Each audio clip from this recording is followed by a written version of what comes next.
आप मंथली पे आप 8-9 हज़ार रुपया दे रहे हैं। आप उसमें से खुद इमेजिन कर लो कि अगर 3,000 रुपया सिर्फ बिजली का कट जाएगा, एग्जाम्पल देकर बता रही, जनता जनार्दन है। अगर जनता ये फैसला कर ले कि हम लोग स्मार्ट मीटर्स को नहीं सपोर्ट करेंगे और हम लोग नहीं लगवाएंगे, तो एकता में बल है। जैसे तो जितनी भी नई नई पॉलिसीज़, जितने नए नए डिसीजन, जितने भी नए नए ऑर्डर्स जो रातों रात जम्मू कश्मीर में थोपे जा रहे हैं, जो मुश्किल समय जम्मू कश्मीर के वासियों के लिए जो चल रहा है, जब इनको उनके साथ खड़े होना चाहिए, उनके मुद्दों पे उनकी आवाज़ बनकर सामने आना चाहिए, तब ये लोग चुप जाते हैं। अगर उनको कोई रिस्पॉन्सिबिलिटी लेनी है तो वो कहते हैं कि हम सत्ता में नहीं हैं। अगर उनको कोई अथॉरिटी लेनी है तब वो सत्ता में है। बहुत से इलाकों में देखा कि हम लोग जागरूक होकर सड़कों पर उतर रहे हैं, और वो लोग जो अब भी घरों में बैठे हैं, जो अब भी ये सोचते हैं कि नहीं हम लोग बच जाएंगे, तो ये आने वाले दिनों में आपके बद से बदतर हालात होने वाले। तो लगातार जम्मू में हाहाकार देखने को मिल रहा है, लगातार प्रदर्शन देखने को मिल रहे हैं, स्मार्ट मीटर्स, बिजली प्राइवेटाइजेशन और कहीं ना कहीं जो जम्मू में बढ़ती बिजली के बिल को लेकर।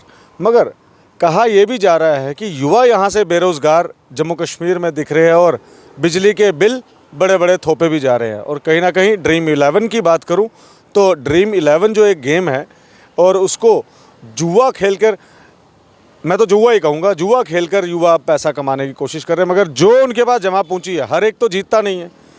जो उनके पास 4 पैसे जेब में रहते हैं वो उसमें लगा देते हैं, और क्या पता ये लक है जीते या ना जीते। इसी सिलसिले में बात करने के लिए आज हमारे साथ सामाजिक कार्यकर्ता मौजूद है, रीना चौधरी जी। बहुत बड़ा नाम है जम्मू संभाग में। रीना जी, पहले तो आपका स्वागत है समीक्षा न्यूज़ नेटवर्क में। और मैं आपसे जानना चाहूँगा, सबसे पहले मैं प्राइवेटाइजेशन पे आऊँगा, क्योंकि आम जनता का मसला है और आपने देखा होगा सोशल मीडिया पर हर जगह प्रदर्शन देखने को मिल रहे हैं। सिर्फ एक बात है, कमाई उतनी नहीं है। जिनका 300 बिल था 3,000 आ रहा है, जिनका 3,000 होगा उनका 30,000 आएगा। हाँ, प्राइवेट बिजली हो चुकी है और प्राइवेट मीटर्स हो रहे हैं, प्रीपेड मीटर्स बनाए जा रहे हैं। क्या कहेंगे इसको लेकर? जनता रोडों पर है, सड़कों पर है। जो आपने मुद्दा बोला प्राइवेटाइजेशन, और सबसे बड़ा जो आज जी का जंजाल बना हुआ है स्मार्ट मीटर्स। आपने बात करी कि आज जो लोगों का बिल 300 आता था 3,000, और इसी तरह जिनका 3,000 था शायद अब आने वाले समय में उनका 30,000 आएगा। एक तरफ हम बात करते, देखो आप प्राइवेटाइज़ कर रहे हैं, प्राइवेटाइजेशन भी वहाँ होनी चाहिए जहाँ डेवलप्ड कंट्रीज़ होती हैं, तो उनको प्राइवेटाइजेशन हार्डली मैटर्स, बिकॉज उनका जो पर कैपिटा इनकम या फैमिली इनकम कह लो, वो इस हिसाब की होती है कि वो अपने एक्सपेंसेस मीट कर सकते हैं। तो सिमिलरली आज जम्मू कश्मीर एक ऐसी जगह है या ऐसी स्टेट या यूटी कह लो भारत में, जो आज तरक्की नहीं, सबसे पीछे चल रही है, बेरोज़गारी में टॉप नंबर पे है। आज नौकरियों की बात करें तो यहाँ लोगों के पास नौकरियाँ नहीं हैं। अगर आप खर्चे पे खर्चा बढ़ाते जा रहे हैं तो उसके लिए इनकम के सोर्सेज भी होने चाहिए। आप कह रहे हैं जिनका 3,000 आता था उनका 30,000 आएगा, जिनका 300 आता था उनका 3,000 आएगा। आज आप मैक्सिमम जो लोग हैं, मोर देन 70% जम्मू कश्मीर में मिडिल क्लास या लोअर मिडिल क्लास के फैमिली से बिलोंग करते हैं। ज़्यादातर हर घर, आप गांव में जाते हैं, देहाती एरियाज़ में जाते हैं, तो वहाँ पर हर घर में आपको आज ज़्यादा से ज़्यादा डेली वेजर लगा हुआ। तो आपने खुद देखा, साल से भी ज़्यादा समय हो गया वो लोग सिर्फ इन्हीं मांगों को लेकर लड़ रहे हैं कि उनको रेगुलराइज़ किया जाए, उनकी इनकम बढ़ाई जाए।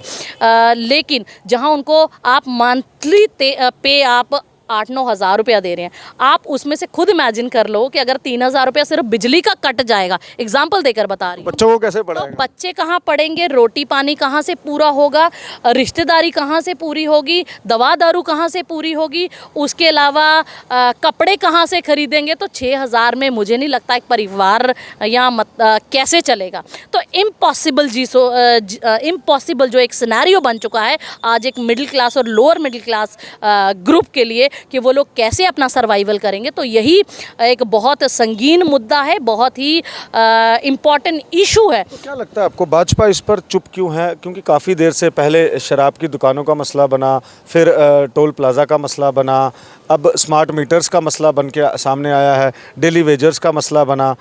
लगातार इस पर चुप्पी साधे क्यों बैठी है भाजपा? बिकॉज दे आर, क्या लगता है आपको? क्योंकि because they are responsible for that. आज जम्मू कश्मीर में एलजी शासन जो चल रहा है वो उन्हीं के कहने के अकॉर्डिंग काम कर रहा है। तो जितनी भी नई नई पॉलिसीज़, जितने नए नए डिसीजन, जितने भी नए नए ऑर्डर्स जो रातों रात जम्मू कश्मीर में थोपे जा रहे हैं, तो इनकी सहमति से किए जा रहे हैं। जब इलेक्शंस की बात आती है तब ये सारे नेता बाहर निकलेंगे अपने वोट बटोरने के लिए, लेकिन आज जो मुश्किल समय जम्मू कश्मीर के वासियों के लिए जो चल रहा है, जब इनको उनके साथ खड़े होना चाहिए, उनके मुद्दों पे उनकी आवाज़ बनकर सामने आना चाहिए, तब ये लोग चुप जाते कहते हैं हम सत्ता में ही नहीं है जम्मू कश्मीर में, और मगर जो जनता है वो साफ तौर पर यही बोलती नज़र आ रही है कि केंद्र में तो कम से कम आपकी सरकार है, आप हमारी बात तो रख सकते हैं, फिर भी वो बात नहीं रखी जाती। देखो, अगर उनको कोई रिस्पॉन्सिबिलिटी लेनी है तो वो कहते हैं कि हम सत्ता में नहीं हैं। अगर उनको कोई अथॉरिटी लेनी है तब वो सत्ता में है। अगर उनसे कोई काम करवाना है तो ये बोला जाता है कि आप बीजेपी के किसी लीडर के पास जाएं, वही आपका काम करा। आज एडमिनिस्ट्रेशन वो रूल कर रहे हैं। एलजी जो हैं वो सेंट्रल गवर्नमेंट द्वारा भेजे गए हैं, तो उन्हीं की पार्टी के द्वारा भेजे गए हैं, तो directly indirectly they are associated with them. तो ऐसा नहीं है कि कह रहे हैं जब आप कोई गलती करते हो तो आप कहते हो हमारा कोई हाथ नहीं है। जब आपने वाहवाही लेनी है, आज नई नई पॉलिसीज़ कोई निकाली जाती है तो आप देखते हैं जब मुहूर्त करने होते हैं, रिबन काटने होते हैं, तो तब हम कहते हैं कि रोड हम बनवा रहे हैं, नालियाँ हम बना रहे हैं, गलियाँ हम बना रहे हैं। तो जब आप स्मार्ट मीटर्स लगा रहे हैं, जब लोगों को तकलीफ हो रही है, तो तब आप रिस्पॉन्सिबिलिटी क्यों नहीं लेते? तो यही है कि मतलब अचीवमेंट्स गिनवाने के लिए आप हो, लेकिन आपके ड्रॉबैक्स गिनवाने के लिए आप अपना पलड़ा झाड़ लेते हो। तो जैसे जम्मू कश्मीर की स्थिति आपको सारी मालूम है, क्योंकि जम्मू कश्मीर से बिलोंग करते हैं आप, यहाँ पे रहते हैं, जनता के बीच में रहते हैं, और कहीं ना कहीं जो बेरोज़गारी है वो आपको पता है कहाँ पर है, और कहीं ना कहीं जो बच्चे हैं वो नशे की तरफ भी जा रहे हैं, और पैसा है नहीं उनके पास। अब नशा लेने के लिए तो कहीं ना कहीं वो ड्रग्स लेने के लिए कुछ गलत काम करेगा, चोरी चकारी करेगा। तो क्या लगता है कि बेरोज़गारी जो 2014 में वादे किए गए थे, जब संबोधित करने के लिए जनता को जम्मू कश्मीर में, कुठवा की हीरानगर की बात करूं तो वहां पर प्रधानमंत्री नरेंद्र मोदी जी ने संबोधित किया था 2014 में जनता को, और सबसे कहा था जम्मू कश्मीर मेरे लिए प्रायोरिटी है। मगर क्या लगता है प्रायोरिटी, दूध की नदियां बह गई यहाँ पर, और उन्होंने कहा भी था दूध की नदियां बहेंगी, बड़ा कुछ होगा, और विपक्षी दल साफ तौर पर यही कहते हुए नज़र आ रहे हैं। पुरानी पार्टियों ने यहाँ पर सब कुछ दिया, मगर रिबन काटने के लिए भाजपा हमेशा आगे खड़ी रहती है। तो क्या लगता है कि इस तरीके से जम्मू कश्मीर का युवा जो है वो आगे बढ़ेगा, और देश का भविष्य जिनको कहा जाता है? आप दूध की नदियों की बात करें, आज जम्मू कश्मीर के हालात वो हैं कि यहाँ खून की नदी और आंसुओं की नदियाँ बह रही हैं। आज हर घर दुखी है, हर इंसान दुखी है। इन्होंने बड़े बड़े वादे तो किए, लेकिन on ground applicability is equal to zero. तो यही कहूँगी कि आज जहाँ युवा बेरोज़गारी की मार झेल रहा है, आज युवा जहाँ उनको बड़े बड़े सपने लेकर जो पूरी उम्र जो बच्चे पढ़ते हैं कि हम बड़े होकर अच्छा पढ़ेंगे लिखेंगे, हमें नौकरियाँ मिलेंगी, आज वो युवा खज्जल हो रहा है। आज वो डिप्रेशन में जा रहा है। आप खुद आए दिन न्यूज़ में देखते हो, कोई सुसाइड कर रहा है, कोई नशा कर रहा है, कोई नशे की वजह से मर रहा है। तो अगर एक परिवार का एक जवान बच्चा नशे की वजह से जिसकी डेथ होती है, तो वो पूरा परिवार ख़त्म हो जाता है। तो उसी तरह हम कुछ सालों पहले सुनते थे कि उड़ता पंजाब, आज वही जम्मू कश्मीर उड़ता जम्मू कश्मीर बन रहा है। आज वो लोग जो माता पिता अपने बच्चों को पूरी उम्र पेट काट काट कर पढ़ाते थे कि बड़ा होकर हमारा बच्चा अफसर बनेगा, कोई अच्छी नौकरी करेगा, आज वो सपना उन माता पिता से छीन लिया गया। आज वो उम्मीद, वो सपना उन युवाओं से, उन बच्चों से जो पूरी उम्र इस सपने को लेकर पढ़ते हैं कि हम बड़े होकर कोई अच्छे अफसर बनेंगे, आज वो सपना उन लोगों से छीन लिया गया। ज़्यादा से ज़्यादा आप बच्चे आप देखते हैं क्या कर रहे हैं। आज आप देखेंगे, मैं गांव की बात करूं, गांव से आज माता पिता इतने मजबूर हो गए हैं कि अपने पढ़े लिखे बच्चों को फ़ॉरेन भेज रहे हैं। जैसे हमने देखा पंजाब में आज की डेट में कोठियां हैं, बुज़ुर्ग मिलेंगे लेकिन युवा नहीं मिलेंगे। जितनी पीढ़ी है वो ब्रेन ड्रेन हो रहा है। तो सेम थिंग आज जम्मू कश्मीर में हो रहा है। और जो लोग अफोर्ड नहीं करते, जो लोग बाहर नहीं भेज सकते, उनके बच्चे आज नशे की लत में घुसते जा रहे, गलत काम कर रहे हैं, जिसकी वजह से आए दिन मर्डर केसेस हो रहे हैं, चोरियाँ चकारियाँ हो रही है, क्राइम बढ़ गया जम्मू कश्मीर में। तो आज जम्मू कश्मीर के हालात वो हैं कि अगर कुछ सालों तक ऐसा ही होता रहा तो वो दिन दूर नहीं कि यहाँ पर हमें सर्वाइवल मुश्किल हो जाएगा। और सेम जैसे पंजाब में उड़ता पंजाब था, ये जम्मू कश्मीर भी आने वाले दिनों में उड़ता जम्मू कश्मीर बनने जा रहा है। धारा 370 और 35A की सुनवाई आज से शुरू हो चुकी है, आपको भी मालूम होगा, और कहीं ना कहीं क्या लगता है कि धारा 370 या 371 जम्मू में दोबारा वापस मिलेगी? देखो, ये जो मसला है सब्जुडाइज इन कोर्ट है, तो इसके बारे में मैं ज़्यादा कमेंट नहीं करूंगी। आप क्या कहना चाहेंगे? क्या आपको क्या लगता है कि धारा 370 वापस आनी चाहिए या नहीं आनी चाहिए? देखो, मेरा मसला ये है कि जम्मू कश्मीर को जो स्पेशल स्टेटस था वो मिलना चाहिए।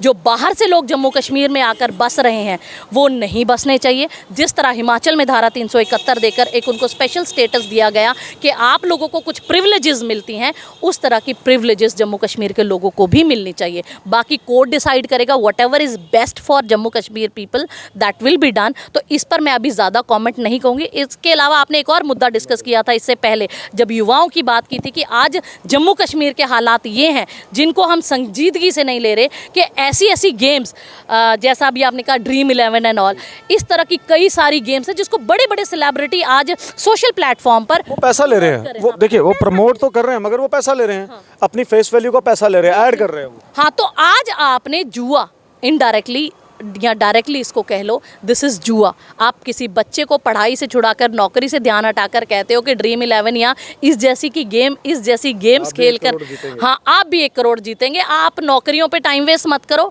आप बिजनेस पे टाइम वेस्ट मत करो। तो इस तरह जो हालात जम्मू कश्मीर के एग्जाम्पल देकर ये बता रही हूँ कि जो आने वाले हालात हैं, इस तरह ज़रूरी नहीं है आप लाखों में से एक इंसान है जो जीता है, बाकी लाख घर डुबोते हैं। तो आप खुद इमेजिन कर सकते हैं कि आने वाले दिनों में अगर इस तरह की गेम्स को प्रमोट किया गया, इस तरह लीगलाइज किया गया जुए को, तो आने वाले दिनों में और ज़्यादा से बदतर हालात होने वाले हैं। तो यही है कि जम्मू कश्मीर का जो सिनारियो है ये बहुत ही गंभीर मुद्दा है।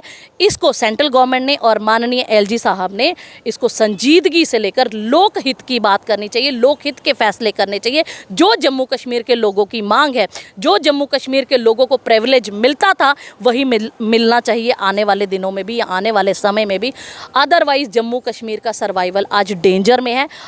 अगर ऐसा ही चलता रहा तो वो दिन दूर नहीं जब हम लोग जम्मू कश्मीर में आना छोड़ देंगे। टूरिस्ट आते थे, टूरिस्ट भी डरेंगे कि यहाँ आकर शायद आगे क्या हो जाएगा। तो यही है कि अगर इस समय नहीं संभाला गया तो बहुत मुश्किल हो जाएगा।